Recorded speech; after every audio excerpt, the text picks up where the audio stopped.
Sound is coming properly? Okay तो आज अपन जो है वो वर्क डन पढ़ते हैं। तो वर्क डन को हम दो कैटेगरी में बांटते हैं। एक वर्क डन होता है PV work done, PV work done, और एक वर्क डन होता है non PV work done, non PV work done. जो पीवी वर्क डन होता है इसके अंदर it involves change of pressure and volume. It involves change of pressure and volume, जबकि नॉन पीवी वर्क डन होता है it may not involve change in pressure and volume. Clear है बेटा?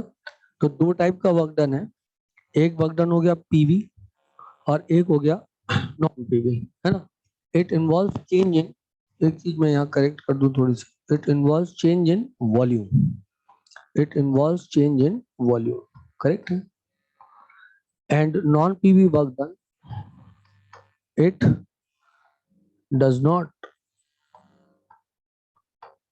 it does not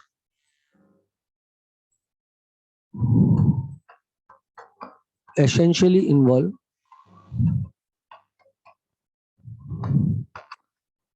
change in pressure and change in volume, not pressure and volume, change in volume, correct है बेटा। अब जो ये वाला वर्क डन है जिसको कि मैंने पीवी वर्क डन बोला है, इस वर्क डन में दो चीजें आती है। पहली चीज जो इसमें आती है वो आती है reversible work done, reversible work done जो कि इनफाइनाइट स्टेप्स में किया जाता है, और फिर आता है इररिवर्सिबल वर्क डन जो कि फाइनाइट स्टेप्स में किया जाता है। आई होप सो ये बात सबको क्लियर होगी। क्लियर है बेटा इतनी बात? एक होता है रिवर्सिबल वर्क डन और एक होता है इररिवर्सिबल वर्क डन। जो इररिवर्सिबल वर्क डन है वो फाइनाइट स्टेप्स में किया जाता है, it is done in finite steps, जबकि जो इररिवर्सिबल वर्क डन होता है इसको हम इनफाइनाइट स्टेप्स में करते हैं, इनफाइनाइट स्टेप्स में करते हैं। नॉर्मली एक स्टेप में, दो स्टेप में इरिवर्सिबल वर्क डन हो जाता है, तीन स्टेप में कुछ इस तरह से। इसके पहले भी हमने इसका एग्जांपल लिया होगा एक्चुअली, फिर भी मैं आपको बता देता हूँ। जैसे कि मान लो कि आपने इनिशियल प्रेशर और वॉल्यूम लिया कुछ, जैसे कि पीवी ले लिया आपने, मान लो इधर ले लिया 10 एटीएम, वॉल्यूम ले लिया 1 लीटर, इससे चेंज किया और P2 V2 आ गया आपके पास, ये P1 V1 था, और इस समय आपने इसको चेंज करके मान लो 5 एटीएम कर दिया, और जो वॉल्यूम है आपका वो 2 लीटर हो गया। उसके बाद आपने P3 V3 कर लिया, और यहाँ पर आपने देखा कि प्रेशर 1 एटीएम हो गया और वॉल्यूम जो है वो 10 लीटर हो गया। फिर आपने P4 V4 कर लिया, और यहाँ पर आपने देखा जो प्रेशर है वो 0.5 एटीएम हो गया, और जो वॉल्यूम है आपका वो 20 लीटर्स हो गया।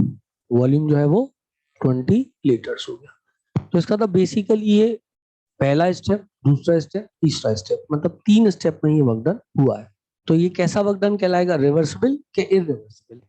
ये 3 स्टेप में वर्क डन हुआ है। आपको क्या लगता है ये कैसा वर्क डन कहलाएगा, रिवर्सिबल या इररिवर्सिबल? तो जब वर्क डन फाइनाइट स्टेप्स में होता है तो उसको बोलते हैं इररिवर्सिबल वर्क डन। यदि वर्क डन इनफाइनाइट स्टेप्स में होता तो उसको हम बोलते reversible work done. Infinite step का जो वर्क डन होता है उसे बोलते हैं रिवर्सिबल, और जो फाइनाइट स्टेप्स का वर्क डन होता है उसे बोलते हैं हम इररिवर्सिबल वर्क डन। ठीक है बेटा? तो यहाँ हमने देख लिया क्या, ये है इररिवर्सिबल वर्क डन का एग्जांपल। तो जो इररिवर्सिबल वर्क डन होता है, जो कि मैंने पीछे लिखा था यहाँ पर, यदि इसको आप देखो तो इसका जो फॉर्मूला है इररिवर्सिबल वर्क डन का, एक्चुअली वर्क डन का फॉर्मूला हम क्या लेते हैं? वर्क डन का फॉर्मूला मैं आपको पहले भी बता चुका हूँ, वो हम लेते हैं minus integration of PDV, correct है। अब चूंकि क्या होता है कि इररिवर्सिबल जब प्रोसेस होता है तो उसमें प्रेशर कांस्टेंट होता है, तो प्रेशर कांस्टेंट उसका इंटीग्रेशन नहीं करेंगे तो पी को बाहर निकाल लेते हैं, इंटीग्रेट कर देते हैं डीवी को, लिमिट v1 से लेकर के v2 लगा देते हैं, तो ये हो जाता है minus P external v2 minus v1। ये है इरिवर्सिबल प्रोसेस का वर्क डन। यदि रिवर्सिबल प्रोसेस का वर्क डन देखा जाए तो वो, क्योंकि प्रेशर चेंज होता रहता है हर स्टेप में, तो वो पीडीवी होता है और प्रेशर को भी हमको इंटीग्रेट करना पड़ेगा। ठीक है बच्चों, इसके बाद जब हम आगे बढ़ते हैं तो हमारे पास आ जाएगा ये इधर आ गए है ना, तो ये क्या है, ये इरिवर्सिबल प्रोसेस का वर्क डन। अब इसका वर्क डन 1 यदि इसको ले हम और मैं इसको लिखूं वर्क डन 1, तो आप समझ जाएंगे कि वर्क डन 1 की जो वैल्यू आने वाली है वो है minus P external v2 minus v1। तो आप यदि देखो तो p external v2 minus v1 कर रहा हूँ, p एक्सटर्नल की वैल्यू कितनी है बच्चे, p एक्सटर्नल की वैल्यू जो हमारी है वो है 5 atm, क्योंकि इस प्रेशर के अगेंस्ट में वर्क डन हुआ है। सो दिस इज 5 और v2 माइनस v1 ये 2 है, ये 1 है, तो ये 1 आ गया, तो ये वर्क डन हो जाएगा -5 atm लीटर, और जूल में -5 इंटू 101.3 जूल आ जाएगा। अच्छा, ये सेकंड स्टेप का वर्क डन है, तो जो सेकंड स्टेप का वर्क डन आएगा आपका वो कितना आएगा, तो इसको मैं लिखूंगा work done 2 which is equals to P external. अब सेकंड स्टेप इस प्रेशर के अगेंस्ट हुआ है, तो -1 v2 minus v1, so this is 10, this is 2, so this is 8, so this is -8। so work done 2 कितना हो जाएगा बच्चों, वर्क डन 2 बराबर हो जाएगा -8 atm लीटर, या फिर जूल में आप कन्वर्ट करोगे तो 101.3 जूल हो जाएगा। अब वर्क डन 3 कितना हो जाएगा बेटा, तो हमें हो जाएगा वर्क डन 3 बराबर हो जाएगा -0.5 into 10 20 minus 10 is equal to 5 atm litre with minus sign, क्योंकि एक्सपांशन हो रहा है तो वर्क डन केमिस्ट्री में नेगेटिव आता है, एंड देयरफॉर वर्क डन 3 बराबर आ जाएगा -5 atm लीटर, जिसको कि मैं -5 इंटू 101.3 जूल लिख दूंगा। क्या सबको बात चमक गई, किसी को कोई दिक्कत, कोई परेशानी, कोई समस्या होनी तो नहीं चाहिए। ठीक, क्लियर है बेटा, क्लियर थी बात सब लोगों को, ओके डन।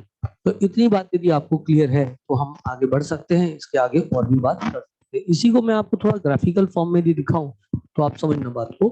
यदि मान लो बेटा मैं इसको ग्राफ के रूप में यूं लगाता हूं, है ना, ये एक्सेस को मैं पी ले लेता और इसको मैं वी ले लेता, और यहाँ पर मैं क्या करता, मैंने इनिशियल प्रेशर लिया हुआ था 10 atm, तो मैंने 1 2 3 4 5 6 7 8 9 10 और 1 2 3 4 5 6 7 8 9 10 11 12 13 14 15 16 17 18 19 20, करेक्ट है। ये मैंने वॉल्यूम का स्केल ले लिया। इनिशियल प्रेशर मेरा कितना था बेटा, ये 10 है और ये 1 है, तो इनिशियली मेरा प्रेशर था यहाँ और वॉल्यूम था यहाँ, मतलब मैं प्लॉट कुछ इधर करूँ। जब वर्क हुआ तो उसके बाद प्रेशर कितना हो गया था, उसके बाद में प्रेशर हो गया था 5, तो 9 8 7 6 5 2 3 4, तो 5 इधर आया था, और जो वॉल्यूम था वो कितना आ गया था, volume was equal to 2 litre and 5 atm। तो इसको इधर ले जाते हैं तो यूं लेके आए तो लगभग इधर कुछ प्लॉट हो जाएगा। और इसके बाद यदि देखें हम तो दूसरा वर्क डन क्या हो जाएगा, वर्क डन हो जाएगा, तीसरे में क्या था, तीसरे वाले में प्रेशर आया था 1 atm और 10 लीटर, तो प्रेशर आया 1 atm और लीटर 1 2 3 4 5 6 7 8 9 10, तो ये लगभग इधर कुछ आ जाएगा, और ये लगभग 0.5 आएगा, और ये लगभग कुछ यहाँ पर आ जाएगा। ठीक है, थोड़ा और बड़ा बना लेना चाहिए था, लेकिन अब जो है सो उसमें काम चला लेते हैं। अब यदि इसका ग्राफ हम प्लॉट करें तो ग्राफ कुछ किस तरह का हमको दिखाई देना चाहिए, देखते हैं। देखा जाए तो पहला वर्क डन किस प्रेशर के अगेंस्ट हुआ है वो देखना पड़ेगा। तो पहला वर्क डन जिस प्रेशर के अगेंस्ट हुआ था, पहला वर्क डन जिस प्रेशर के अगेंस्ट हुआ था वो था 5 atm का प्रेशर, और वॉल्यूम का चेंज कितना था, वॉल्यूम का चेंज था 1 लीटर का। तो 5 atm और वॉल्यूम का चेंज 1 लीटर का, मतलब कहाँ से चले अपन, वॉल्यूम का चेंज कहाँ से हुआ, वॉल्यूम का चेंज हुआ पहला वर्क डन, ये 5 है, और ये रहा वॉल्यूम का change, like this is the work done. ठीक है, ये प्रेशर है और वॉल्यूम का चेंज कहाँ से कहाँ पहुंच गया था, वॉल्यूम का चेंज हमारा जो है वो हुआ था 1 लीटर इनिशियल वॉल्यूम से 2 लीटर वॉल्यूम तक चला गया था। ठीक है बेटा, 1 लीटर से 2 लीटर चला गया था, तो ये हमारा वर्कडन का ग्राफ आ गया यहाँ पर। सेकंड वाले में क्या हुआ, सेकंड वाले में जो प्रेशर था वो था 1 एटीएम का आई सपोर्ट और 8 लीटर का चेंज आया था। मतलब वो चेंज कहाँ से कहाँ हुआ था, चेंज हुआ था 2 लीटर से लेके 10 लीटर तक, और प्रेशर कितना था, प्रेशर था 1 एटीएम। तो 1 एटीएम प्रेशर के अगेंस्ट चेंज हुआ है 10 लीटर तक, और ये 2 3 4 5 6 7 8 9 10, तो ये इधर आ गया, तो ये हो गया ग्राफ। ठीक है, ये हो गया ग्राफ। उसके बाद में 0.5 के अगेंस्ट हुआ था, ये 0.5 है, तो यहां से लेकर के यहां तक का चेंज हुआ था। तो अब एरिया अंडर द ग्राफ जो आपका आया वो कितना आया, एरिया अंडर द ग्राफ आपका ये आया, और यही है वर्क डन। आप पीवी ग्राफ में एरिया अंडर दी ग्राफ से भी वर्क डन निकाल सकते हो। यदि आप इसका एरिया कैलकुलेट करते बेटा तो ये कितना आता, 1 इंटू 5 आता, सही है। और ये कितना आता, ये आता आपका, या 5 इंटू 1 लिख दूं, नहीं तो आपको कंफ्यूजन हो जाए, प्रेशर पहले लिख देता हूँ, वॉल्यूम का चेंज बाद में लिख देता हूँ। तो 5 इंटू 1, यहाँ पे प्रेशर कितना है बेटा 1 है, और वॉल्यूम का चेंज कितना है 2 से लेकर के 10 तक, मतलब 8 का गया, इंटू 8 है। फिर वॉल्यूम का चेंज 10 से लेके 20 तक गया था, और जो प्रेशर था वो 0.5 था। तो यहाँ पर कितना होता, 0.5 इंटू 10 बराबर कितना आता, 5। तो 5 8 5, तो 10 18, तो टोटल वर्क डन जो आपका आता वो आता 18, माइनस साइन इसलिए क्योंकि एक्सपांशन है, 18 एटीएम लीटर। अब इसको अपन चेक करें यहाँ से तो दिख जाएगा, यहाँ देखो कितना आया, पहले वाले में 5 आया था बेटा, पहले वाले में 5 आया था वर्कडन, दूसरे वाले में 8 आया था, और तीसरे वाले में भी 5 आया था। मतलब अपन इसको ग्राफ पे भी प्लॉट कर सकते हैं वर्कडन को, और इसको हम जो है वो वैसे भी सीख सकते हैं, मतलब इसको ग्राफ पे भी प्लॉट करके देखा जा सकता है और नॉर्मल भी निकाला जा सकता है। तो ग्राफ वाला समझ में आया सभी लोगों को कैसे किया मैंने, आपको सिर्फ ये देखना है किस प्रेशर के अगेंस्ट कितना चेंज हुआ है। तो आपने देखा 5 प्रेशर था, तो 5 प्रेशर पे जाके बिंदु लगा दिया, और फिर कितना वॉल्यूम चेंज हुआ, 1 से 2 लीटर हुआ, तो 5 से यूं गए, एक लाइन ये खिंच गई और उसको नीचे लाके जोड़ दिया, एरिया अंडर द ग्राफ हो गया। फिर किस प्रेशर के अगेंस्ट वर्क डन हुआ, 1 के अगेंस्ट वर्क डन हुआ, और वॉल्यूम का चेंज कहां से 2 से 10 तक है। तो वॉल्यूम का चेंज 2 से 10 तक मार्क करना है किस प्रेशर के अगेंस्ट, 1 एटीएम के अगेंस्ट, तो ये अलग ग्राफ हो गया। आई होप सो सबको बात समझ में आ गई होगी। फिर 0.5 एटीएम के अगेंस्ट चेंज होना था 10 से लेके 20 तक, तो this is area under the graph by which you can calculate the work. तो आपने देखा ये कितना है, ये आया लगभग -18 एटीएम लीटर का वर्क डन आ गया।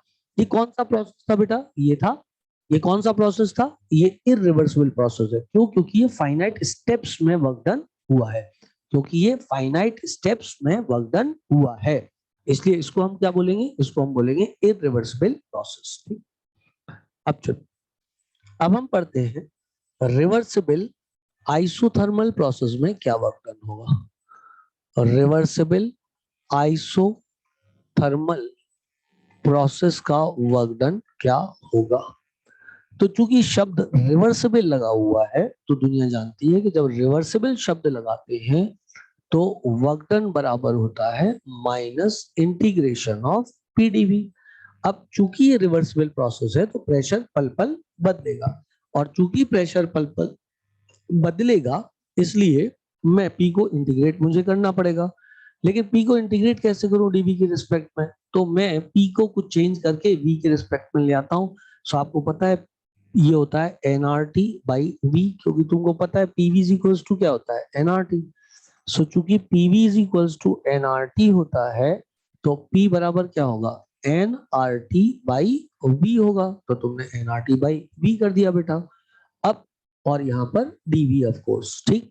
अब एन कांस्टेंट है क्योंकि जब गैस का एक्सपांशन या कॉन्ट्रैक्शन होता है तो number of moles of gas constant रहता है, आर कांस्टेंट है, चूंकि आइसोथर्मल प्रोसेस है इसलिए टेम्परेचर भी कांस्टेंट है।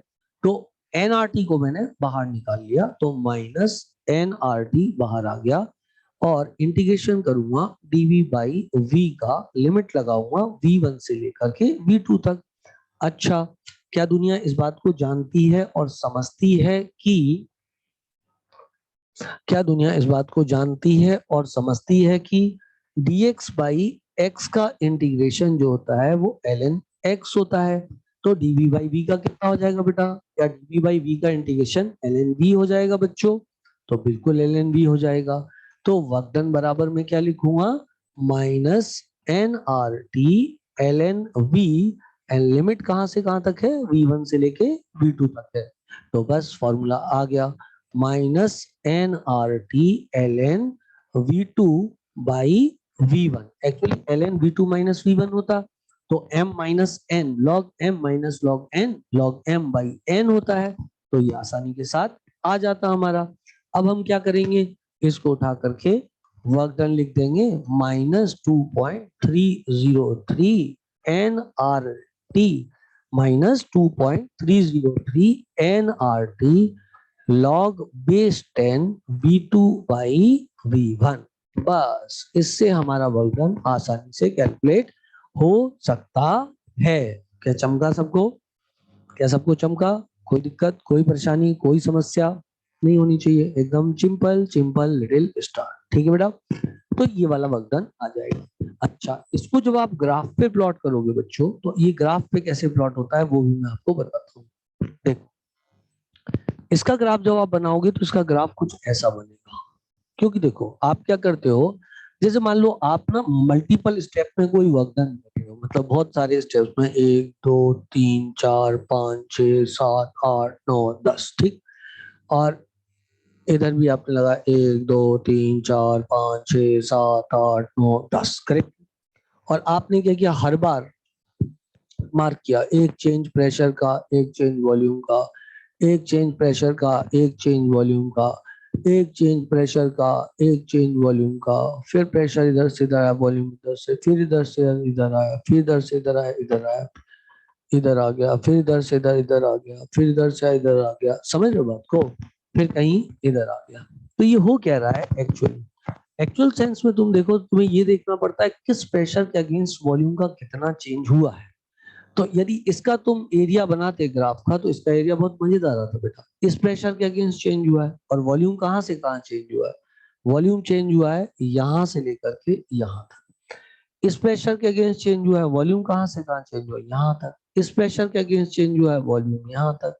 इसके अगेंस्ट हुआ यहां तक, इसके अगेंस्ट हुआ यहां तक, इसके अगेंस्ट हुआ यहां तक, इसके अगेंस्ट हुआ यहां तक, इसके अगेंस्ट हुआ यहां तक, इसके अगेंस्ट हुआ यहां तक। समझे बात को? तो हमें ये देखना है किस प्रेशर के अगेंस्ट वॉल्यूम का कितना चेंज हुआ है। तो पहला वक्तन यदि आप देखते हैं, तो पहला वक्तन इस प्रेशर के अगेंस्ट होगा, क्योंकि जैसे ही स्टेप आगे बढ़ेगा इस प्रेशर के अगेंस्ट वॉल्यूम का चेंज होगा। ये कौन से प्रोसेस के लिए मैंने ग्राफ बनाया? रिवर्सिबल के इरिवर्सिबल? यदि आप देखो यहाँ पर, ये कौन से प्रोसेस के लिए ग्राफ है? रिवर्सिबल के इरिवर्सिबल? ये कौन से प्रोसेस के लिए ग्राफ है? रिवर्सिबल या इरिवर्सिबल? क्योंकि ये फाइनाइट स्टेप्स हैं यहाँ पर, तो definitely it is a graph for irreversible process. बेटा फाइनाइट स्टेप्स है ना, यदि इनको मैं इनफाइनाइट स्टेप्स कर दूं तो हो जाएगा। देख जानवी, ये बेटा 10 स्टेप में हुआ है वक्तन। देख, पहली बार इसके अगेंस्ट, फिर दूसरी बार, तीसरा, चौथा, पांचवा, छठवां, सातवां, आठवां, नौवां, 9 स्टेप है बेटा इसमें। तो 9 स्टेप मतलब हम गिन पाए तो इरिवर्सिबल हो गया, नहीं गिन पाते तो रिवर्सिबल हो जाता। ठीक। अब मैं क्या कर रहा हूं, जब इसको मैं क्या करूंगा, रिवर्सिबल बनाऊंगा, तो अभी जो ग्राफ कैसा दिख रहा है, लगभग लगभग कुछ इधर जाता है, फिर इधर, फिर इधर, फिर इधर, वो ग्राफ कैसा आ जाएगा? हर पॉइंट कंटिन्यू हो जाएगा बेटा। यदि ये पॉइंट्स को मैं पास पास ले आऊं, जैसे ये पॉइंट बेटा इधर कटा था, फिर इसके ठीक बाद एक पॉइंट और कट जाए, मतलब ठीक बाद एक पॉइंट और कट जाए, तो तुमको लग रहा है ना एकदम पास पास आ जाएंगे पॉइंट। तो जो ग्राफ होता है बच्चे, वो ग्राफ कुछ ऐसा आ जाता है। समझ रहे हो बात को? तो इसका जो वर्क डन होगा, इसका जो एरिया होगा, इसका जो एरिया होगा वर्क डन का, वो कैसा चलेगा? ध्यान से देखना, मेरी बात को सुनना अच्छे से। इसका जो एरिया होगा वो एरिया कुछ ऐसा होगा। This is the area, this is the area. जो भी आपको एरिया दे रहा है दिखाई, जो मैंने अलग अलग कलर से मार्क किया हुआ है, this is the area under the graph. ये पूरा एरिया जो आप देख पा रहे हो, ये एरिया जो है वो वर्क डन का एरिया हैगा। ये जितने भी रंग बिरंगे कलर्स का मैंने प्रयोग किया है, ये पूरा एरिया जो है वो कैसा है, वर्क डन का एरिया है। समझ रहे हो तुम लोग मेरी बात को? क्लियर है बेटा इतनी बात सब लोगों को? टॉम टूम, और ये ले लिया एक और लास्ट, करेक्ट है। पर यदि अब आप रिवर्सिबल प्रोसेस में देखो, एरिया अंडर द ग्राफ आपका बढ़ा हुआ आएगा, क्योंकि पूरा ही ग्राफ ऐसे चल रहा है, तो एरिया अंडर द ग्राफ कैसा आएगा, ऐसा आएगा। तो अब एरिया बढ़ गया कि नहीं बढ़ गया? यदि मान ली यही फाइनाइट स्टेप्स में होता बेटा, तो एरिया क्या होता, रिलेटिवली कम होता। पर चूंकि अब क्या हुआ है कि ग्राफ कुछ ऐसा आया है, तो एरिया अंडर द ग्राफ थोड़ा बढ़ा हुआ आएगा। इसलिए ये जो ग्राफ है, ये रिवर्सिबल वर्क डन का ग्राफ है।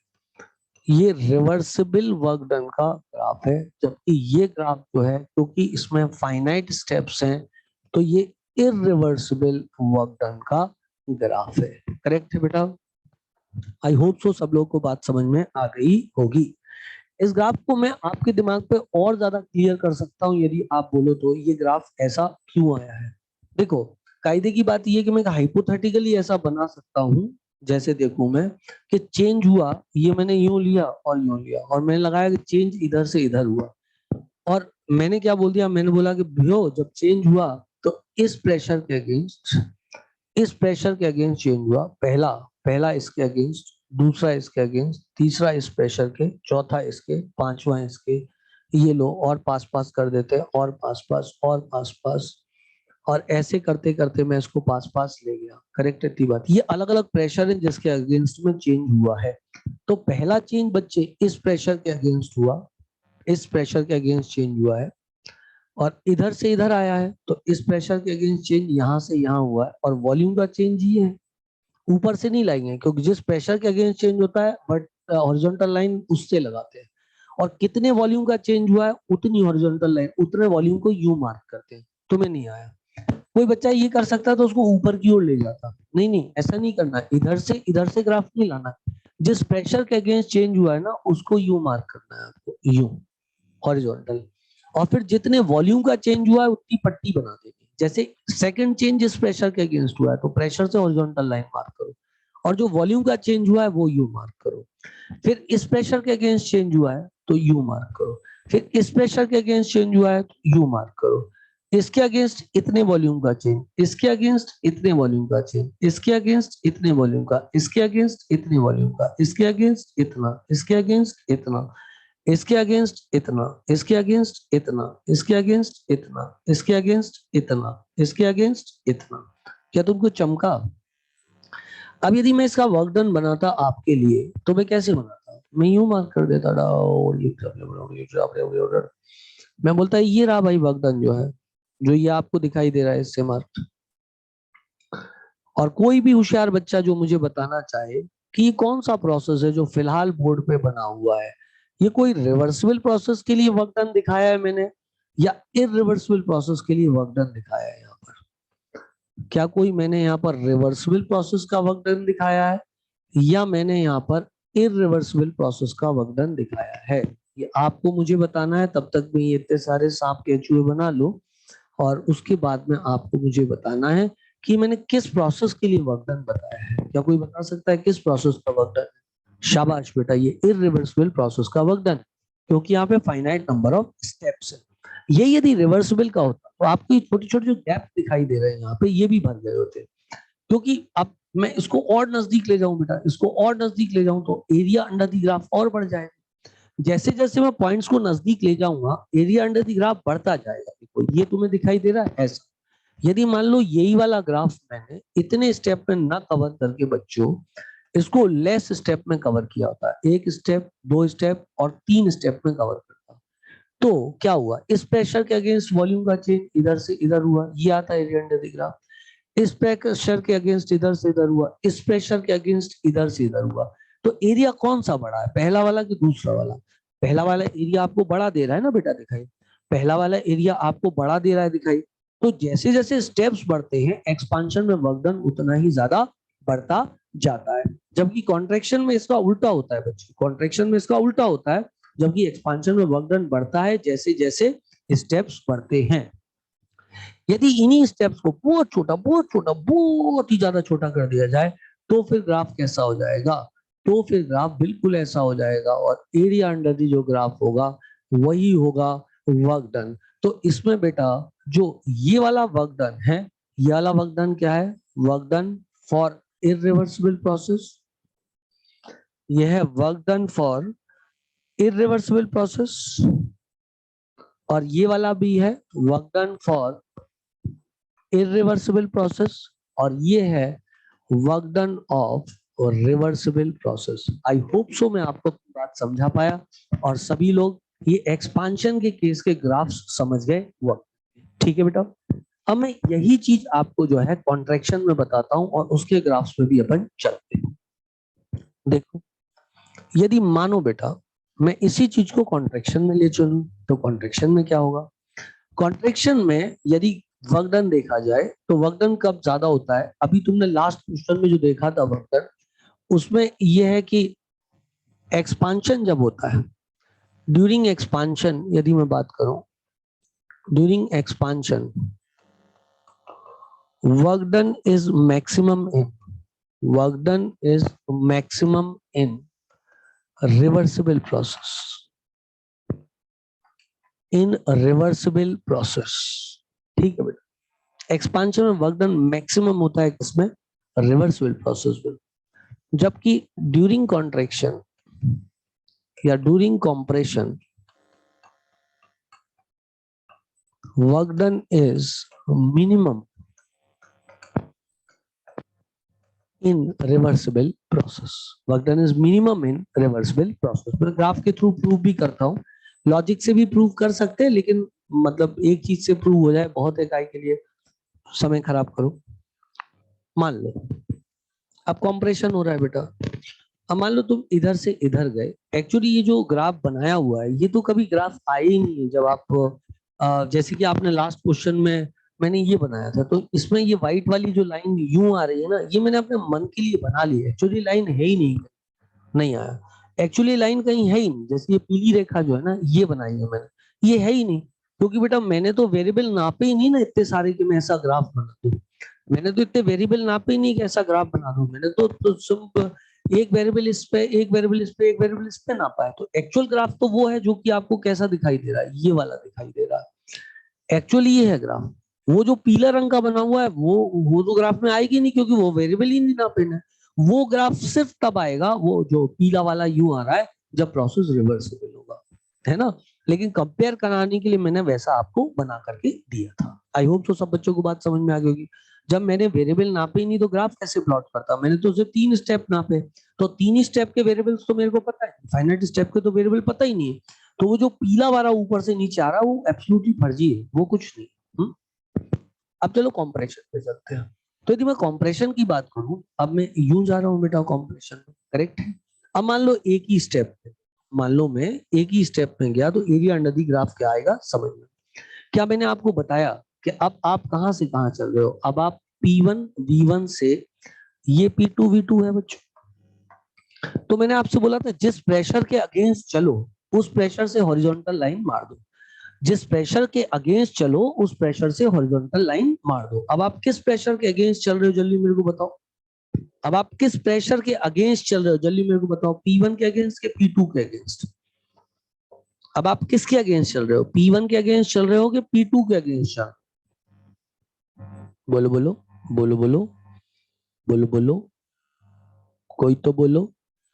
अब हम देखो कॉन्ट्रैक्शन हो रहा है बेटा, तो डायरेक्शन कहाँ की है प्रोसेस की, यहाँ की डायरेक्शन है, तो हम P2 के अगेंस्ट चल रहे हैं, नहीं चमका, है ना, सही बेटा, चमक गया सब लोग को।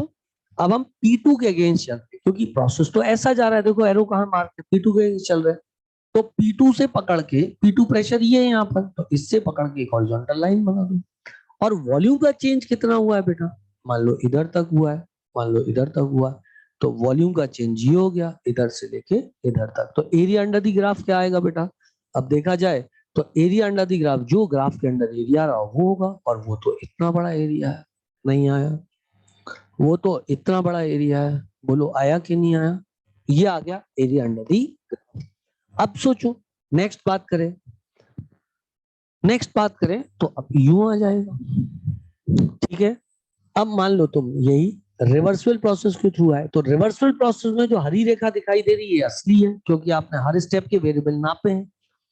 लेकिन इरिवर्सिबल प्रोसेस में जो ये पीली रेखा दिखाई दे रही है ये फर्जी है, क्योंकि आपने नापा ही नहीं, आपने तो एक ही वेरिएबल नापा है, तुम्हें नहीं आया। ये सब फिजिक्स में आता है बेटा, मैं आपको बता दूं। लेकिन अभी क्या, मैंने क्लास में तो केमिस्ट्री क्लास में आपको नहीं पढ़ाया था, लेकिन अभी मैं आपको पढ़ा रहा हूँ रिकॉर्डिंग में, तो आपको ज्ञान प्राप्त कर लेना चाहिए। बोलो हो, ठीक है ना? बोलो बात क्लियर है सब लोगों को? तो द थिंग इज दैट कि ये क्या हुआ, जे पी हो गया, और जे क्या हो गया, जे बी हो गया, जे क्या हो गया, जे पी हो गया, जे बी हो गया। मान लो ये रिवर्सिबल प्रोसेस है, तो ये रेखा असली है, क्योंकि हर हर स्टेप के आपने वो वेरिएबल्स नापे हैं, तो ये रेखा असली है, क्योंकि हर स्टेप के आपने वेरिएबल नापे हैं। तो एरिया अंडर द ग्राफ कितना आएगा? इतना आएगा, ये आएगा एरिया अंडर द ग्राफ। तुम्हें नहीं आया? ये पूरा जो एरिया आ रहा है ये अंडर द ग्राफ आ जाएगा बेटा, आना बोलना पड़ेगा बच्चों। क्या ये पूरा एरिया आ जाएगा? तो बुरा दे रहा दिखाई, लो अच्छा दिखाते हैं इसको। क्लियर है बेटा इतनी बात? I suppose that you all have understood जो मैंने आपको बताया। अब सुनो, आपका कंफ्यूजन और दूर करने के लिए मैं इसको 2 स्टेप में करता हूँ। इसको 2 स्टेप में करूंगा, आपको और अच्छी फील आएगी। अभी 1 स्टेप में हुआ था, चलो यहीं पे बना लेते एक छुटकू सा ग्राफ। इसको मैं 2 स्टेप में करने की कोशिश करता हूँ। तो 2 स्टेप में करा, ये फर्जी वाला बनाया क्योंकि 2 स्टेप में जा रहा है ना, तो होगा नहीं कि 2 स्टेप में जाए। तो मान लो प्रथम स्टेप ये है और द्वितीय स्टेप ये है बेटा। अब प्रथम स्टेप ये है, तो इस प्रेशर के अगेंस्ट चल रहे हैं हम, तो इसी प्रेशर से एक हॉरिजॉन्टल रेखा बनाओ, और चेंज कहाँ से कहाँ है, यहाँ से यहाँ है, नहीं आया। और इस प्रेशर के अगेंस्ट हॉरिजॉन्टल रेखा बनाओ, चेंज कहाँ से कहाँ है, इस वॉल्यूम से लेकर के इस वॉल्यूम तक आया, तुम्हें नहीं आया। तो ग्राफ कितना हो जाएगा? इतना हो जाएगा। करेक्ट है बेटा इतनी बात? इन एनी केस यदि एक स्टेप में आपने किया तो ग्राफ में एरिया अंडर द ग्राफ बड़ा आया था, 2 स्टेप में किया तो एरिया अंडर द ग्राफ छोटा आया, और यदि इनफाइनाइट स्टेप में किया तो एरिया अंडर द ग्राफ सबसे छोटा है। तो ये बात प्रूव हो गई कि जब अपन कंप्रेशन करते हैं तो रिवर्सिबल प्रोसेस में वर्क डन मिनिमम होता है, जबकि एक्सपांशन में रिवर्सिबल प्रोसेस में वर्क डन मैक्सिमम होता है। आया बेटा? फिर से बताता हूं एक बार, जब अपन एक्सपांशन करते हैं तो रिवर्सिबल प्रोसेस में वर्क डन मैक्सिमम होता है, काय में? एक्सपांशन। जबकि जब हम कंप्रेशन करते हैं, तो रिवर्सिबल प्रोसेस में वर्क डन मिनिमम होता है। क्लियर बेटा इतनी बात? बाकी बोर्ड पे लिखा हुआ है, आप लोग समझदार हैं, समझे हो? ठीक, चलो आगे बढ़ते हैं। अब बेटा मैं आपको बता रहा था वर्क डन इन रिवर्सिबल इरिवर्सिबल प्रोसेस बता दिया, work done in isothermal process आपको बता दिया, एक्सपांशन कॉम्प्रेशन में किसमें वर्क डन ज्यादा होता है वो बता दिया। अब मैं आपको बताता हूँ work done in isobaric process. Isobaric process में वर्क डन क्या होता है? अब आइसोबैरिक मतलब प्रेशर इज कांस्टेंट, प्रेशर बराबर कांस्टेंट, तो बहुत ही सिंपल हो गया। वर्क डन बराबर दुनिया जानती है होता है इंटीग्रेशन ऑफ पीडीवी बेटा। प्रेशर कांस्टेंट है, बाहर निकाल लो, पी एक्सटर्नल हो जाएगा, V1 से लेकर के V2 तक लिमिट हो जाएगी, dV हो जाएगा, और ये हो जाएगा minus P external V2 minus V1 is equals to work done. ये वही फॉर्मूला है जो मल्टीपल स्टेप्स में अपन ने किया था। देखो जब भी अपन मल्टीपल स्टेप में कुछ करते थे, जैसे कि ये वाला अपन ने एक ही स्टेप में किया था, तो जितना भी वर्क डन हुआ था इस वॉल्यूम से इस वॉल्यूम तक जो चेंज हुआ था एक ही प्रेशर के अगेंस्ट हुआ था, वो P2 था।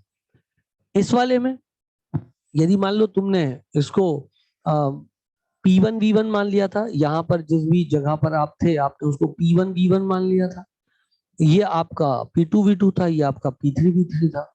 तो जो पहला स्टेप है आपका वो प्रेशर P2 के अगेंस्ट चला है, मतलब पहला स्टेप जितना भी वॉल्यूम का चेंज है इस प्रेशर के अगेंस्ट है, तो प्रेशर तो कांस्टेंट है ना, और दूसरे स्टेप का भी प्रेशर कांस्टेंट है। तो पूरे प्रोसेस के दौरान तो प्रेशर कांस्टेंट ही है, पर स्टेप प्रेशर कांस्टेंट है। तो ये भी क्या हो, एक तरीके से हमने पर स्टेप ही तो वर्क डन कैलकुलेट किया था, W1 W2 W3, तो उस दौरान प्रेशर कांस्टेंट ही था, तो वो आइसोबैरिक कहलाएगा, पूरा प्रोसेस नहीं, वो स्टेप्स आइसोबैरिक है। चमका, वो स्टेप्स आइसोबैरिक थे क्योंकि वहां पर अपन ने प्रेशर को कांस्टेंट माना था, बल्कि था ही प्रेशर कांस्टेंट सवाल में दिया हुआ। ठीक, अब चलो, अब हम आते हैं किस पे, work done in isobaric process हो गया, अब हम आते हैं work done in isochoric process. किसमें, work done in isochoric process. Isochoric process का कैसे वर्क डन देखना है। अब आपको पता है आइसोकोरिक प्रोसेस में चेंज ऑफ वॉल्यूम जो होता है वो 0 होता है, तो वर्क डन ऑब्वियस सी बात है इंटीग्रेशन ऑफ पीडीवी है, डीवी मल्टीप्लाई होगा, सब 0 हो जाएगा, बराबर टकलू हो जाएगा। इसमें कोई बड़ी बात नहीं थी, सिंपल सिंपल लिटिल स्टार। इसी प्रकार बेटा वर्क डन अगेंस्ट वैक्यूम, शायद ये मैं आपको बता चुका हूं पहले, अगेंस्ट वैक्यूम। तो वर्क डन अगेंस्ट वैक्यूम चलोगे तो पी एक्सटर्नल क्या हो गया बेटा, 0 हो गया, तो वर्क डन क्या होगा, 0 हो जाएगा। मतलब कोई गैस यदि लीक हो रही है ऐसी जगह जहां वैक्यूम है, तो वर्क डन क्या होगा, 0 होगा, क्योंकि पी एक्सटर्नल जो उसको अपोज कर रहा था वो तो 0 था। ये बात हम पहले भी कर चुके हैं। तो आपका आइसोकोरिक प्रोसेस हो गया, आइसोबैरिक हो गया, आइसोथर्मल रिवर्सिबल प्रोसेस हो गया आपका वर्क डन का। अब एक आता है work done in adiabatic process. तो चलो बेटा अब पढ़ते हैं अपन work done in adiabatic process. Adiabatic process का वर्क डन कैसे कैलकुलेट करते हैं। अब देखो बेटा यही सबसे ज्यादा कॉम्प्लिकेटेड है।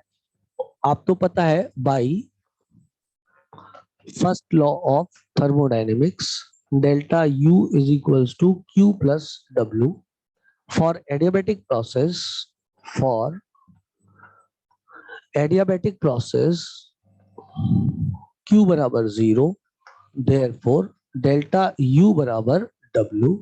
we know that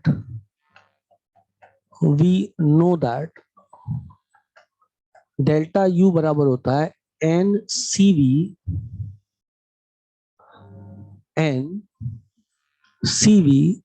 delta T। हमको मालूम है कि डेल्टा U बराबर NCV डेल्टा T होता है, therefore work done is equal to NCV delta T, या अपन DT लिख देते हैं फिलहाल, ठीक है ना। DT वो छोटे स्टेप के लिए हो जाएगा, बड़े स्टेप के लिए क्या हो जाएगा, डेल्टा T हो जाएगा वर्क डन। समझ लो बात को। and this formula is applicable for both reversible and irreversible process. This formula is applicable for both, is applicable for both reversible and irreversible process. दोनों प्रोसेस के लिए फॉर्मूला एप्लीकेबल होता है। तो बच्चा बोलेगा तो क्या दोनों में वर्क डन सेम आएगा, नहीं। जब तुम फॉर्मूला लिखोगे वर्क डन बराबर NCV T2 minus T1, reversible में T2 की वैल्यू अलग आएगी और इरिवर्सिबल में T2 की वैल्यू अलग आएगी, तो ऑटोमेटिकली वर्क डन अलग अलग आ जाएगा। फॉर्मूला एक ही है लेकिन वर्क डन अलग अलग आएंगे उनके कैलकुलेशन करने पर, ठीक है बेटा। अच्छा, इससे पहले हम लोग पढ़ चुके हैं इस बात को कि Cp minus Cv is equals to R होता है। हमको ये मालूम है if we divide equation by Cv, Cp by Cv minus Cv by Cv will be equal to R। तो मैं लिख सकता हूं Cp by Cv गामा होता है, gamma minus 1 is equals to R। Sorry, इसको भी तो Cv से डिवाइड करना पड़ेगा, is equals to R by Cv. Therefore, Cv is equals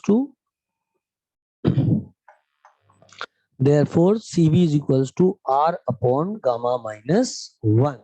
इसको मैं उठा करके फॉर्मूले में रिप्लेस करूंगा और मैं लिखूंगा work done is equals to NR upon gamma minus 1 T2 minus T1।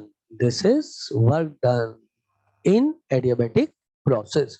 where R is gas constant, where R is gas constant and gamma is Cp by Cv. Cp आपको पता है, this is specific heat capacity, और heat capacity या molar heat capacity भी आप बोल सकते हो उसको, at constant pressure and molar heat capacity at constant volume, वो Cp Cv होता है।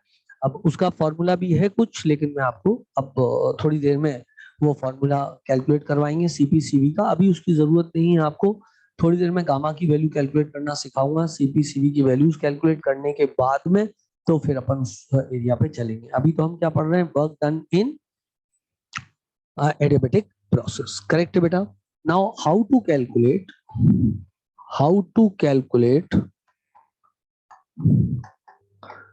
T2 for reversible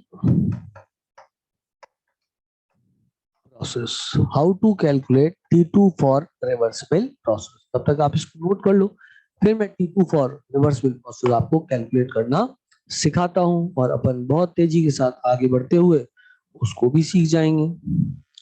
ठीक है बेटा। नो, अब यदि इस पे ध्यान दिया जाए तो हमको ये बात पता है, इसको हटा देते हैं, हमको ये बात पता है कि delta U is equal to work done. अच्छा, तो हमको ये भी पता है कि NCV dt is equal to minus integration of PdV। चूंकि रिवर्सिबल प्रोसेस के लिए खेल रहे हैं तो इसलिए इसको लिख देंगे nRT by V into dV NCV dt।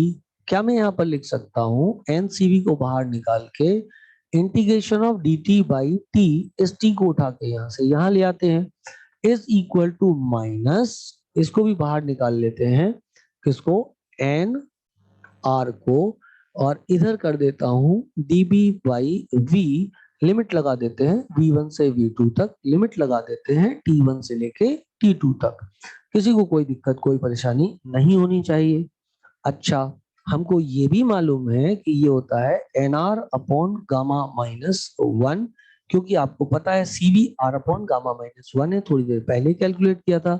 dx by x का इंटीग्रेशन ln x होता है, तो इसका मतलब ये ln T2 बाई T1 हो जाएगा, और ये हो जाएगा minus nr ln V2 by V1। क्या मैं nr से एरर को मार सकता हूँ? बिल्कुल मार सकता हूँ, माइनस nr से इधर nr को मार दिया। यदि मैं माइनस साइन को गायब कर दूं तो मैं यहाँ लिख सकता हूँ 1 upon gamma minus 1 ln T2 by T1 is equal to ln V1 by V2। किसी को आपत्ति नहीं होनी चाहिए, क्योंकि मैंने यहाँ माइनस साइन हटाया, V1 को ऊपर ले गया, V2 को नीचे ले आया, गामा माइनस 1 को वहां ले जाऊं तो मैं लिखूंगा ln T2 by T1 is equal to gamma minus 1 ln V1 by V2। अब तुमको पता है x log y is equals to log y की पावर x होता है, तो इसको इसकी पावर पे चढ़ा सकते हैं, तो हो जाएगा ln T2 by T1 is equal to ln V1 by V2 की पावर गामा माइनस 1। बेटा याद करो, अपन ऐसे लिखते थे ना, x log y is equals to log y की पावर x, याद है आपको? ये अपन ऐसा करते थे मैथमेटिक्स, लॉग की प्रॉपर्टी थी, तो ऐसा हम लिख सकते थे, बिल्कुल आराम से लिख सकते थे, कोई दिक्कत कोई परेशानी नहीं थी। अब सोचो दोनों जगह से ln गायब कर देते हैं, तो ये हो जाएगा T2 V2 की power gamma minus 1 is equals to T1 V1 की पावर गामा माइनस 1। तो मैं फाइनल कंक्लूजन ये निकाल सकता हूँ, दूसरे पेन से लिख देता हूँ कि TV की power gamma minus 1 is equal to constant. TV की power gamma minus 1 is equal to constant. क्या सब बच्चे इससे एग्रीड है? टीवी की power gamma minus 1 is equals to constant. ठीक, अब ये सब खेल हम क्यों कर रहे हैं? ये सब खेल हम इसलिए कर रहे हैं क्योंकि हम ऑलरेडी क्या निकाल चुके हैं, क्योंकि हम ये खेल इसलिए कर रहे हैं तो ऑलरेडी हम ये निकाल चुके हैं कि फॉर्मूला क्या है एडियाबेटिक वर्क डन का, वो है NCV T2 by T1, T2 minus T1। हम T2 की वैल्यू कैलकुलेट करना चाह रहे हैं, तो रिवर्सिबल प्रोसेस में T2 की वैल्यू कैसे कैलकुलेट करें उसके लिए हम सूत्र डिराइव किया, जैसे टेम्परेचर है, ये वॉल्यूम है, तो यदि मान लो वॉल्यूम का चेंज हो गया 1 लीटर से 4 लीटर पे, टेम्परेचर पहले था 227 डिग्री सेंटीग्रेड, तो फाइनल टेम्परेचर कितना होगा, रिवर्सिबल प्रोसेस वो इस फॉर्मूले से निकालना पड़ेगा। I hope you understand this, ठीक है ना बेटा। सवाल में दे देगा इनिशियल वॉल्यूम 1 लीटर था, फाइनल वॉल्यूम 4 लीटर था, इनिशियल टेम्परेचर 227 डिग्री सेंटीग्रेड था, फाइनल टेम्परेचर आपको निकालना है। यदि आपने T2 निकाल लिया तो हलवा सवाल हो गया, क्योंकि T2 माइनस T1 की वैल्यू तो निकालना है। एनसीवी तो आपको पता रहेगा, गैस देगा तो NR upon gamma minus 1, gamma की वैल्यू कांस्टेंट होती है। इस लेक्चर के बाद मैं आपको वो सिखाऊंगा गामा की वैल्यूज अपन कैसे कैलकुलेट करते हैं। आई होप सो यहाँ तक मैं आपको सुंदर तरीके से समझा पाया और आप लोग सुंदर तरीके से समझ पाए। बहुत बढ़िया, बहुत सुंदर, आगे बढ़ते हैं। सो टीवी की power gamma minus 1 is equals to constant. अब सोच बेटा, यदि मैं मान लो अगले पेज पे करते हैं, टीवी की power gamma minus 1 is equals to constant, correct है बेटा। मान लो मेरा मन बहुत जोर से कर रहा है कि मैं टेम्परेचर की जगह प्रेशर को लाना चाह रहा हूं, तो मुझे मालूम है कि पीवी इज इक्वल्स टू होता है एन आर टी। तो टेम्परेचर की जगह मैं क्या लिख सकता हूं बेटा, पीवी बाई एन आर, बिल्कुल लिख सकता हूं। तो मैं टेम्परेचर की जगह लिख दूंगा PV by N R, temperature की जगह मैं लिख दूंगा पीवी बाई एन आर, और इनटू आ जाएगा v की power gamma minus 1 is equals to constant. इसमें तो किसी को आपत्ति नहीं होनी चाहिए। अब सोचो, nr तो कांस्टेंट है और constant multiplied by a constant is also a constant. v की पावर 1 है तो इन दोनों की पावर सम हो जाएगी, तो क्या ये हो जाएगा pv की power gamma is equals to constant. तो एडियाबेटिक रिवर्सिबल प्रोसेस में एक और एक्सप्रेशन आ गया। पहले हमारे पास T और V के बीच संबंध आ गया था, अब हमारे पास P और V के बीच भी संबंध आ चुका है। अब P और T के बीच संबंध लाना बचा हुआ है, आओ वो बात भी पूरी कर लें। ये वॉल्यूम आपको पता है, यदि PV इक्वल्स टू nRT होता है बच्चों, तो वॉल्यूम यदि रिप्लेस करूंगा तो वॉल्यूम के लिए क्या फॉर्मूला आ जाता बेटा, वॉल्यूम के लिए आ जाता nRT बाई P, ये वॉल्यूम के लिए पुट कर सकते थे। तो मैं यहाँ पर एक और डेरिवेशन करता हूँ, मैं यहाँ T लिखता हूँ, वॉल्यूम की जगह लिखूंगा N R T by P की पावर पे चढ़ाऊंगा मैं गामा माइनस 1 बराबर कांस्टेंट। कोई दिक्कत की बात ही नहीं है। सोचो, अब एनआर की पावर गामा माइनस 1 भी कांस्टेंट है, क्योंकि कांस्टेंट की पावर कुछ भी लगाओ वो भी कांस्टेंट वैल्यू आनी है। सो क्या मैं एनआर की पावर गामा माइनस 1 को नीचे ले जाऊं, constant divided by constant is also a constant. तो मेरे पास आ जाएगा बच्चों t की पावर 1, और इधर से जो t आएगा, इधर से जो t आएगा उसकी पावर आएगी गामा माइनस 1, और p की पावर आएगी 1 माइनस गामा बराबर कांस्टेंट। तुम्हें नहीं आया? सोचो, nr की पावर गामा माइनस 1 तो उस तरफ चला गया, बचा t की पावर गामा माइनस 1, उसको बाहर निकाल लिया, बचा p ऊपर जाएगा तो 1 माइनस गामा हो जाएगा उसका जो पावर है ना। अब ये दोनों पावर को ऐड कर सकते हैं अपन, यदि इसको ऐड किया बच्चे तो ये आ जाएगा t की पावर गामा p की पावर 1 माइनस गामा बराबर कांस्टेंट। बस 3 फॉर्मूले हो गए, अब खेल हमारा हो जाएगा, कोई दिक्कत की बात ही नहीं है। हमारे पास 3 फॉर्मूले आ चुके हैं। सोचो, वर्क डन मैंने जो आपको पढ़ाया था वो वर्क डन क्या था, ये था फॉर्मूला वर्क डन का बेटा। एनआर वर्क डन का फॉर्मूला ये था, जहां लिखा था NR upon gamma minus 1 into T2 minus T1 is equals to work done. इसमें कोई दिक्कत नहीं थी किसी को। सो वर्क डन बराबर NR upon gamma minus 1 into T2 minus T1। मुझे T2 की वैल्यू निकालनी थी। T2 की वैल्यू निकालने के लिए रिवर्सिबल प्रोसेस में मैंने खेला किया, और खेला करके मैं यहां तक पहुंचा। मैंने लिखा delta U is equals to work done, जो कि NCV/dt के बराबर होता है, और यहाँ पर PdV था वर्क डन का फॉर्मूला। मैं यहाँ पे nRT बाई वी लगाया, t को नीचे लेके आया, dx बाई एक्स का इंटीग्रेशन ln x होता है। इधर मैंने माइनस साइन को गायब करूंगा आगे जाकर के, और v2 को नीचे ले जाऊंगा, v1 को ऊपर ले जाऊंगा। इस तरीके से मैं इस एक्सप्रेशन पे पहुंच गया। इन 3 फॉर्मूलों को जो मैंने निकाला है अभी अभी, इन सबसे मैं क्या सीखा हूं, इन सबसे मैं ये सीखा हूं कि यदि कोई रिवर्सिबल एडियाबेटिक प्रोसेस है और उसके अंदर मुझे टेम्परेचर दिया है, वॉल्यूम निकालना है, तो निकाल सकता हूं, लेकिन मुझे तो फॉर्मूले में क्या चाहिए, T2 माइनस T1। तो इसका मतलब सवाल के अंदर एग्जामिनर V1 और V2 की वैल्यू देगा और T1 की वैल्यू देगा और T2 की वैल्यू कैलकुलेट कराएगा। या फिर P1 और P2 की वैल्यू देगा और T1 की वैल्यू देगा और T2 की वैल्यू कैलकुलेट कराएगा, क्योंकि T2 की वैल्यू यदि मेरे पास आ गई तो मेरा वर्क डन आ जाएगा। तुम्हें नहीं आया, तुम्हें नहीं आया, आया कि नहीं आया? एग्जामिनर ये भी कर सकता है कि यहाँ पर मान लो वो आपके साथ कुछ ऐसा हंसी मजाक कर दे कि टेम्परेचर में खेले ही नहीं और वॉल्यूम या प्रेशर में खेले, तो भी घबराने की जरूरत नहीं है। तुम T2 की जगह आराम से एन, तुमको पता है पीवी इक्वल्स टू एनआरटी होता है बेटा, तो T2 की जगह तुम क्या लिख सकते हो? तुमको मालूम है कि पीवी इक्वल्स टू होता है एनआरटी, तो तुम टी की जगह कभी भी पीवी बाई एनआर लिख सकते हो। तुम्हें कौन रोक सकता है? कोई नहीं रोक सकता तुमको। तो तुम लिख दोगे P2V2 by N2 R by NR, by NR 32 की जगह लिख सकते हो। पीवी इक्वल्स टू एनआर, को पीवी बाई एनआर आ जाएगा, तो यहाँ पे पीवी बाई एनआर लिख दो, यहाँ पे पीवी बाई एनआर लिख दो। यदि आप पीवी बाई एनआर लिखोगे, एनआर एनआर को मार देगा और आखिरकार आपके वर्क डन का फॉर्मूला क्या आ जाएगा? वो हो जाएगा 1/गामा-1 P2V2 माइनस P1V1। तुम्हें नहीं आया? क्या तुम्हें समझ में आया कि एडिमेटिक प्रोसेस का ये भी फॉर्मूला हो सकता है वर्क डन का? तुम्हें बिल्कुल नहीं आया? बोलो ना बेटा, क्या तुमको आया कि नहीं आया? आ गया ना?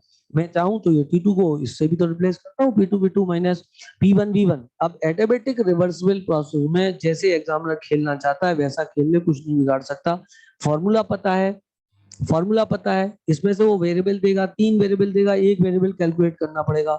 P1 देगा, V1 देगा, P2 देगा या V2 देगा। एक वेरिएबल P2 या V2 में से कैलकुलेट करना पड़ेगा या T2 कैलकुलेट करना पड़ेगा।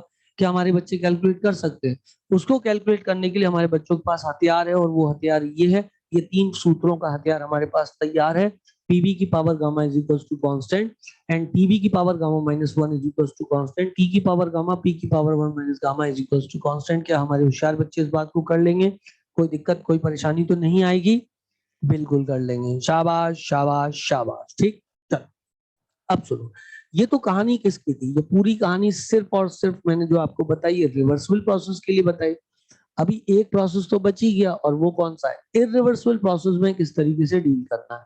देखो, खो मत जाना, मैं आपको बताता हूँ। क्या आपको याद है कि वर्क डन का फॉर्मूला एडिमेटिक प्रोसेस में आया था आपके पास N R upon gamma -1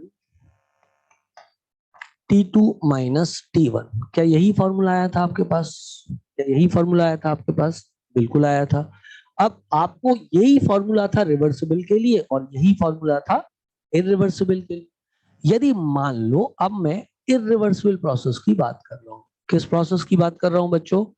irreversible process की बात कर रहा हूँ। तो दुनिया जानती है, अब मुझे इरिवर्सिबल प्रोसेस का T2 कैलकुलेट करना है, तो कैसे कैलकुलेट करूं? कोई बड़ी बात नहीं। आपको पता है इरिवर्सिबल प्रोसेस का वर्क डन क्या होता है? P external V2 minus V1, यही होता है। अच्छा, दुनिया जानती है कि PV इज इक्वल्स टू क्या होता है? nRT होता है। अब बच्चों, यदि PV is equals to nRT है, तो दुनिया जानती है कि वॉल्यूम की जो वैल्यू होगी वो होगी N R T by P होगी। तो क्या मैं यहाँ पर रिप्लेस कर सकता हूँ work done N R upon gamma -1 T2 minus T1 minus P external यहाँ लगा दूं, और V2 की जगह क्या मैं यहाँ पर लिख सकता हूँ N R T2 by P2 minus N R T1 by P1। और यहाँ पर मैं काट पीट मचा सकता हूँ, एनआर एनआर एनआर को काट सकता हूँ, क्योंकि कॉमन निकालता बाहर काट देता। तो फाइनल फॉर्मूला आया 1/गामा-1 T2 minus T1 is equals to minus P external T2 को P2 minus T1 by P1। सही है? ये क्या हो गया? ये रिवर्सिबल प्रोसेस में आप T2 इस फॉर्मूले से कैलकुलेट कर सकते हो। तो कुल मिलाकर के बात क्या हुई? कुल मिला के मैं आपको बताऊं, मैं इसको सम अप करता हूं जिससे कि आपको इतने लंबे डेरिवेशन में कभी कोई कंफ्यूजन ना हो जाए। समझना आप मेरी बात को बहुत ही ज्यादा ध्यान से। यदि आपसे कोई बोल रहा है कि एडिमेटिक प्रोसेस का वर्क डन निकालना है, तो स्टैंडर्ड फॉर्मूला आपके पास NCV T2 माइनस T1, ये है स्टैंडर्ड फॉर्मूला। रिवर्सिबल प्रोसेस का वर्क डन ये है भाई, चाहे फिजिक्स हो चाहे केमिस्ट्री हो, दोनों में सेम लगेगा। ये वर्क डन का formula NCV T2 minus T1। जब वो वाला ना हो तो ये वाला फॉर्मूला लगा देना, T2 माइनस T1 होगा। ये हुआ फॉर्मूला। ठीक, अब प्रोसेस दो टाइप का हो सकता है, रिवर्सिबल हो सकता है, इरिवर्सिबल हो सकता है। फॉर्मूला तो एक ही है, तो हमें वैल्यू कैलकुलेट करनी पड़ेगी T2 की वैल्यू कैलकुलेट करनी पड़ेगी, T1 की देगा वो आपको, या P2 की वैल्यू कैलकुलेट करनी पड़ेगी, या V2 की वैल्यू कैलकुलेट करनी पड़ेगी। अब वो प्रोसेस का नाम बताएगा, रिवर्सिबल है कि इरिवर्सिबल है। एक बार उसने आपको प्रोसेस का नाम बता दिया तो P2, V2 और T2 कैसे कैलकुलेट करना है, इसके लिए आपके पास हथियार है। पहला तो फॉर्मूला हो गया NCV T2 माइनस T1 या NCV P2 V2 minus P1 V1। CV की जगह NR अपॉन गामा माइनस 1 लिख सकते हो, मुझे कोई R अपॉन गामा माइनस 1 लिख सकते हो, मुझे कोई आपत्ति नहीं है। ठीक है बेटा। अच्छा, अब यदि रिवर्सिबल प्रोसेस है और उसमें आपको कैलकुलेट करना है, चाहे V2 कैलकुलेट करना हो, चाहे T2 करना हो, चाहे P2 करना हो, उसके लिए आपका हथियार है TB की पावर गामा माइनस 1 बराबर कांस्टेंट PV की power gamma is equal to constant T की पावर गामा P की power 1 minus gamma is equal to constant. Is so simple. Clear बेटा इतनी बात? तो पहला फॉर्मूला हो गया एनसीवी T2 माइनस T1 या NCV P2 V2 minus P1 V1। और दूसरा क्या हो गया? रिवर्सिबल प्रोसेस का हथियार हो गया। रिवर्सिबल प्रोसेस का हथियार क्या है? रिवर्सिबल प्रोसेस का हथियार है पीवी की power gamma is equal to constant TV की power gamma minus 1 is equal to constant, या फिर हमारे पास हथियार है पी की पावर गामा पी की power 1 minus gamma is equal to constant. ये रिवर्सिबल प्रोसेस का हथियार। इरिवर्सिबल प्रोसेस का हथियार क्या है? इरिवर्सिबल प्रोसेस का हथियार ये फाइनल जो मैंने बताया है वो हथियार है, that is 1 upon gamma minus 1 T2 minus T1 is equals to minus P external T2 by P2 minus T1 by P1। जैसे मुझे याद है वैसे आपको याद होना चाहिए, बस आपका काम बन जाएगा। एडियाबैटिक, रिवर्सिबल या इरिवर्सिबल प्रोसेस में एक ही फॉर्मूला है वर्क डन का, वो है NCV T2 minus T1। NCV T2 minus T1 एक ही फॉर्मूला है, या फिर NCV P2 V2 minus P1 V1। ठीक, इसमें से अपन को या तो P2 कैलकुलेट करना पड़ेगा, या अपन को V2 कैलकुलेट करना पड़ेगा, या अपन को T2 कैलकुलेट करना पड़ेगा, या कुछ भी कैलकुलेट करना पड़े। इसके लिए अपने पास रिवर्सिबल प्रोसेस में हथियार है टीवी की power gamma minus 1 is equal to constant, PV की power gamma is equal to constant, T की पावर गामा पी की power 1 minus gamma is equal to constant. इस हथियार से रिवर्सिबल प्रोसेस में निकाल लेंगे अपन वैल्यू। और इरिवर्सिबल प्रोसेस का हथियार अपने पास क्या है? 1 upon gamma minus 1 T2 minus T1 is equal to minus P external T2 by P2 minus T1 by P1। यदि इतना आपने कर दिया तो एडियाबैटिक प्रोसेस का वर्क डन आपका कॉम्प्लिकेटेड से कॉम्प्लिकेटेड आ जाएगा। दिखने में कॉम्प्लिकेटेड है, जब अपन सम अप करते हैं तो चीजें आसान हो जाती हैं। ठीक है बेटा। चलो, तो मैं एक सवाल आपको दे ही दूं, आपको लगे कि हाँ हमने कुछ अच्छा सवाल किया है इस पर, तो मैं जरा सवाल देख करके आपको सवाल एक चिपका ही देता हूं। आओ सवाल चिपका दूं। सोचो, यदि मान लो हमारे पास में 1 मोल ऑफ, लेकिन इसमें मेरे को आपको एक वैल्यू देनी पड़ेगी, मैं दे दूंगा आप चिंता मत करो। 1 मोल ऑफ, क्योंकि वो चीज मैंने अभी आपको पढ़ाई नहीं है। 1 mole of non linear, 1 mole of non linear try atomic gas, है ना, ट्राई एटोमिक गैस। क्योंकि गामा की वैल्यू मैं आपको सवाल में दे दूंगा, वैसे अगले लेक्चर में मैं आपको पढ़ा दूंगा, तो गामा की वैल्यू के लिए आपको किसी भी मदद की जरूरत नहीं पड़ेगी। ठीक है ना, आप खुद निकाल सकते हो। तो 1 mole of non linear try atomic gas is expanded adiabatically, is expanded adiabatically from at 300 Kelvin, at 300 Kelvin from 16 atm to 1 atm, 16 atm to 1 atm. Calculate work done in number 1 reversible process and number 2 irreversible process. ये दो सवाल हैं, बहुत ही सुंदर, बहुत ही बढ़िया, बहुत ही अच्छे। तो आप यदि समझो इन सवालों को तो बहुत ही आसान हम देख सकते हैं सॉल्यूशन। तो सबसे पहले कौन सा प्रोसेस है, तो हमने नोट किया it is a adiabatic process, it is a adiabatic process. और उसमें भी पहले क्या निकालना है? रिवर्सिबल। तो हमें सबसे पहले वर्क डन का फॉर्मूला लिखा, और हम तो चैंपियन है। फॉर्मूला हमारा है NCV T2 माइनस T1। लेकिन हमको मालूम है कि ये फॉर्मूला एट लास्ट आ जाएगा NR upon gamma minus 1 T2 minus T1, T2 minus T1। फिलहाल मैं आपको वैल्यू गामा की नॉन लीनियर ट्राइएटमिक गैस के लिए वैल्यू गामा की 4/3 दे रहा हूं। नेक्स्ट लेक्चर के बाद आप खुद कैलकुलेट करना सीख जाओगे। खैर, सो NR upon gamma -1 T2 - T1 ये हुआ बच्चे फॉर्मूला। मेरा उद्देश्य ये है, एन की वैल्यू 1 मोल है इसलिए कोई प्रॉब्लम नहीं है, आर कांस्टेंट है, गामा की वैल्यू दी है, T1 भी दिया है। इसका मतलब यदि T2 कैलकुलेट कर लिया जाए तो रिवर्सल प्रोसेस का वर्तन आ सकता है, जो कि बहुत ही ज्यादा सरल बात हो जाएगी। अब मेरे को कौन कौन से दो संबंध देखने हैं, एक प्रेशर है और दूसरा क्या है, टेम्परेचर है। तो मुझे हथियार याद आ गया अपना, क्योंकि ये रिवर्सिबल प्रोसेस है। तो रिवर्सिबल प्रोसेस में यदि मेरे को कैलकुलेट करना है टेम्परेचर, तो उसके लिए मेरे पास हथियार प्रेशर के रिस्पेक्ट में जो है वो है T की पावर गामा P की power 1 minus gamma is equals to constant. बस इसको मैं रख दूंगा, मैं रखूंगा T1 जो कि कितना है 300 आई सपोज, यस 300। और P की वैल्यू कितनी है बेटा, P की वैल्यू है मेरे पास, या मैं पहले इसको कुछ डिराइव कर लूं क्या, चलो कुछ छोटा मोटा डिराइव कर लेते हैं इसको पहले, काम कुछ ही है। अब T की पावर गामा, तो T की पावर गामा मतलब कितना हो गया ये, चलो रख ही देते हैं 300 की पावर गामा जो कि बराबर है 4/3 के। वी विल सी दैट क्या कर सकते हैं। और P1 की जो वैल्यू है, ये T1 है, P1 की वैल्यू 16 है, और की पावर मुझे लिखना पड़ेगा 1 माइनस गामा, तो 1 minus 4/3 will be equal to, 3 LCM ले लूंगा और 3 इधर आ जाएगा, 4 इधर आ जाएगा, तो -1/3 आ जाएगा। So this is equals to -1/3, जो वैल्यू आ गई मेरे पास में, is equal to how much, it is equal to T2, और T2 की वैल्यू भी आ गई मेरे पास 4/3 इंटू ये 1 की पावर आ गई -1/3, if I am not wrong, correct बेटा। अब सोच, यदि मैं इन सब पावर्स को 3/4 से मल्टीप्लाई कर दूं, इन सब पावर्स को यदि 3/4 से मल्टीप्लाई कर दूं, उसकी पावर 1 हो जाएगी, इसकी पावर 1 हो जाएगी। तुम्हें नहीं आया, बोलो बेटा। यदि सारी पावर्स को 3/4 से मल्टीप्लाई कर दूं तो मेरे पास आ जाएगा 300 की पावर 1 और 16 की पावर -1/3, कहीं जगह है मेरे पास, मेरे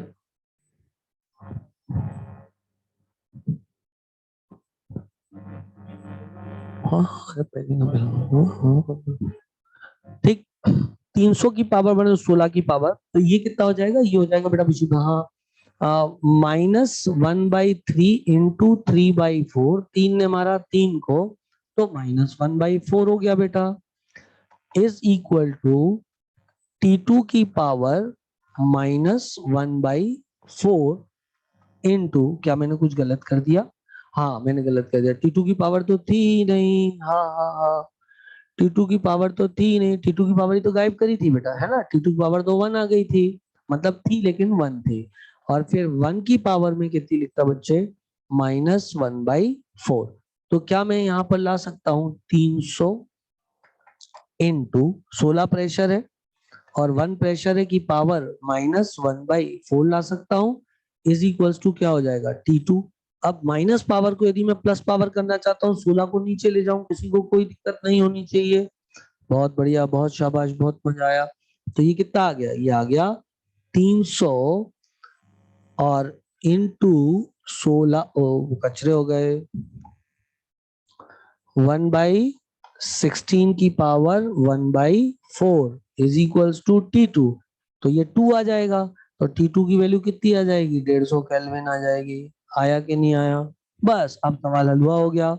T1 की वैल्यू कितनी थी बेटा, NR अपॉन गामा -1, n की वैल्यू कितनी थी 1, क्या चमका सबको, n की वैल्यू कितनी थी, कोई ऐसा कलर का पेन ले लें जिससे हो जाए, n की वैल्यू बेटा थी 1, r को r के टर्म में लिखेंगे, गामा -1 1/3 आ जाएगा, तुम्हें नहीं आया, क्योंकि 4/3 -1 इज इक्वल टू 1/3, तो 3 ऊपर चला जाएगा, तो ये हो गया कितना, ये हो गया 3r, और विथ साइन, नो साइन, है ना, 3r, T2 - T1, T2 कितना है 150 है, T1 कितना है 300 है, तो ये माइनस साइन के साथ आएगा कितना 150, तो टोटल आंसर कितना हो गया -450r। And very true, expansion हुआ है तो वर्क डन कैसा है, माइनस में आएगा, कोई दिक्कत की बात नहीं है। एकदम सिंपल सिंपल, लिटिल स्टार, हो गया क्वेश्चन सॉल्व। यही सेम क्वेश्चन हम कंप्रेशन में भी दे सकते हैं, यदि चाहें तो यही क्वेश्चन हम कंप्रेशन में भी कर सकते हैं। वहां पर P2 V2 की वैल्यू क्या होगी, चेंज हो जाएगी, है ना। तो ये क्वेश्चन आप कंप्रेशन के लिए भी करेंगे, और आई सपोज दैट सभी बच्चे इसको कंप्रेशन के लिए कर पाए। अच्छा, लेकिन इसका दूसरा पार्ट तो भी मैंने किया ही नहीं सॉल्व। दूसरा पार्ट क्या था, और वो दूसरा पार्ट था इसका रिवर्सिबल के लिए, है ना। तो इरिवर्सिबल के लिए, इरिवर्सिबल के लिए वर्क डन क्या होता है बेटा, वर्क डन इरिवर्सिबल के लिए होता है NR upon gamma -1 T2 minus T1 is equals to NR, बल्कि ये तो कट गए थे, थोड़ी देर पहले फॉर्मूला डिराइव किया था ना, NR तो उड़ गए थे, 1/NR आ गया था, पीछे जाकर के देखना पड़ेगा एक बार, 1/गामा, और ये आ गया था P2 आ गया था माइनस, और ये आया था T2 को P2 माइनस T1/P1 आ गया था। सबको याद आ गया, चलो बहुत बढ़िया, बहुत शाबाश होशियार बच्चों। तो ये बराबर कितना हो जाता है, ये बराबर आ जाएगा मेरे पास में, अब ये बराबर आ गया मेरे पास में 1/गामा-1, मतलब 3 हो गया यहाँ पे। तो ये 3T2 माइनस 3T1 आ गया, तो में नहीं आया, इज इक्वल्स टू P2। अब P2 कितना है बेटा, 16 है, तो माइनस कितना हुआ, 16 हुआ, और T2 कितना है बच्चे, T2 ही तो निकालना है, और P2 कितना है, 16 है, माइनस T1 कितना है, 300 है, और P1 कितना है, P1 16 है शायद। क्या एक्सपांशन हुआ था ना बच्चे, एक्सपांशन हुआ था, तो P2 1 था, सही है।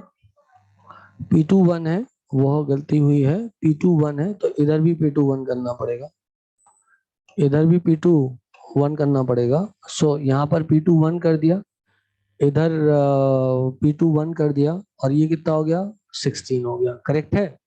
और इधर T2 की वैल्यू अपन को निकालनी है, तो हो जाएगा 3T2 माइनस 3T1, जो कि हो जाएगा 900। आई होप सो किसी को कोई दिक्कत नहीं होनी चाहिए। ये अंदर चला जाएगा, ये हो जाएगा 300/16 माइनस T2, क्या हो जाएगा बेटा, 300/16 माइनस T2। क्या मैंने सही किया है सब कुछ, क्या मैं बिल्कुल सही चल रहा हूँ, प्लस, और ये हो गया माइनस, इसको पकड़ के इधर ले आओ, तो ये हो जाएगा 4T2 is equals to 900 plus 300/16। तो T2 की वैल्यू जो आएगी वो कुछ कुछ आ जाएगी। देयरफॉर इसको कैलकुलेट करके, T2 की वैल्यू मेरे पास कैलकुलेट की हुई है, मैं उसको लिख दूंगा जिससे कि मेरे को फालतू का काम ना करना पड़े। और T2 की वैल्यू इस केस में आ रही है, तो अब बना 229.69, 229.69। यदि मेरे पास कैलकुलेटर होता तो मैं भी उससे कर पाता, ठीक है ना। 229.69 कैलोरी, ठीक है ना। कर ले जान एक बार कैलकुलेटर से देख ले करके, कुछ फालतू में कुछ मिस्टेक स्टेक ना हो गई हो। लेट मी चेक कैलकुलेटर, मेरे पास भी होती calculator. 900 plus 300/16, 300 divided by 16 plus 900 divided by 4। Yes, it is right, clear है बेटा। So it is the correct answer. ये क्या आ गया बेटा, ये T2 आ गया। अब तो आपको क्या निकालना है, वर्क डन। तो वर्क डन निकालना तो हलवा बात होगी, वर्क डन तो आप निकाल ही लोगे। So you will say that work done is equals to NR upon gamma T2 minus T1। N की वैल्यू कितनी है, 1, R की वैल्यू कितनी है, R के टर्म में ही लिख दो। गामा-1 कितना हो गया, 4/3 - 1, ये 3 हो जाएगा, तो इंटू 3 कर देते हैं। T2 माइनस T1 229 पॉइंट छोड़ो 300 हो जाएगा, जो भी आंसर आ जाए करेक्ट आंसर हो जाएगा। ये लगभग 70 के करीब आ जाएगा, तो ये आ जाएगा -210 R is the work done. चमका, तो इट इज। और तो आप देखो रिवर्सिबल प्रोसेस में वर्क डन ज्यादा आया था। यदि आप देखो तो पहले भी अपन ने देखा था रिवर्सिबल प्रोसेस में वर्क डन ज्यादा आता है जब एक्सपांशन होता है। तो वर्क डन कितना आया, -450 R आया। माइनस साइन तो सिर्फ ये इंडिकेट करता है कि डायरेक्शन क्या है ना। और जब आपने वही प्रोसेस रिवर्सिबल की जगह इरिवर्सिबल किया तो -210 आ रहा है, हेंस प्रूव्ड। ठीक है, तो अब मैं आपको 2 सवाल और दे दूं क्या इसी प्रकार के, लेकिन अब उसको सॉल्व आपको करना है, मैं आपको आंसर बता दूंगा उनके क्या है।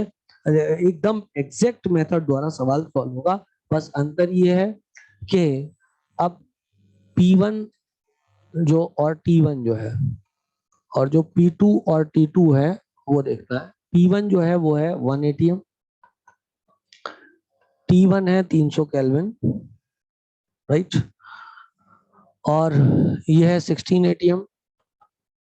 T2 ऑब्वियसली आपको निकालना पड़ेगा। Find work done, find work done इन रिवर्सिबल एडियाबैटिक प्रोसेस, पहला, और दूसरा irreversible adiabatic process. Irreversible adiabatic process को एग्जैक्ट मेथड द्वारा आपको सॉल्व करना है।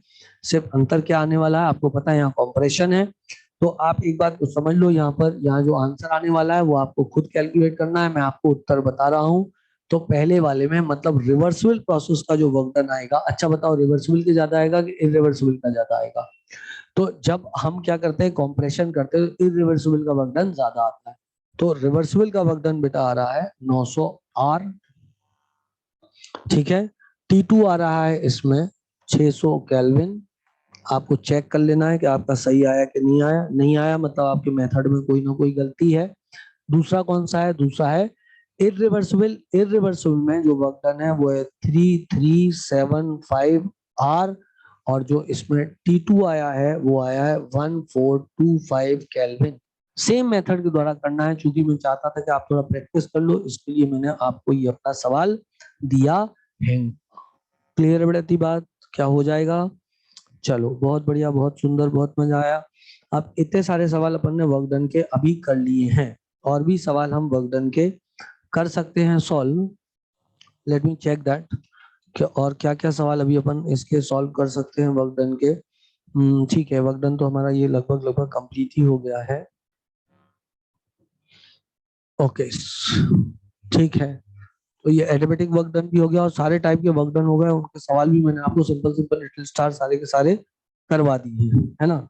तो अब एंड करें क्लास को। कितने घंटे हो गए होंगे? लगभग 1.5 घंटा हो गया होगा क्लास को चलते चलते, है ना। 12:40 पे स्टार्ट हुई थी क्लास और अब कितने बज गए हैं? 2 बज गई है। तो फिर चलो ठीक है फिर, और थोड़ा सा 2 4 5 सवाल और वर्क डन के कराऊंगा, लेकिन अभी नहीं करा रहा, है ना। नेक्स्ट टॉपिक के जस्ट पहले मैं आपको कुछ सवाल वर्क डन के और करा दूंगा, ठीक है। तो आज की क्लास यहाँ पे अपन एंड कर देते हैं। कल की सवाल में 2 4 सवाल और वर्क डन के कुछ स्पेसिफिक फिजिक्स बेस्ड सवाल करा दूंगा मैं आपके। हाँ, वर्क डन इन साइक्लिक प्रोसेस तो डेल्टा यू के बराबर। देखो किसी बच्चे ने पूछा वर्क डन इन साइक्लिक प्रोसेस क्या होता है, first law of thermodynamics delta U बराबर क्या होता है, Q प्लस W। तो वर्क डन इन साइक्लिक प्रोसेस किसके बराबर हो जाएगा? -Q के बराबर हो जाएगा। ठीक है बेटा, ऐसा हो जाएगा। और ग्राफ पे दिखाऊं वर्क डन इन साइक्लिक प्रोसेस कैसे होगा?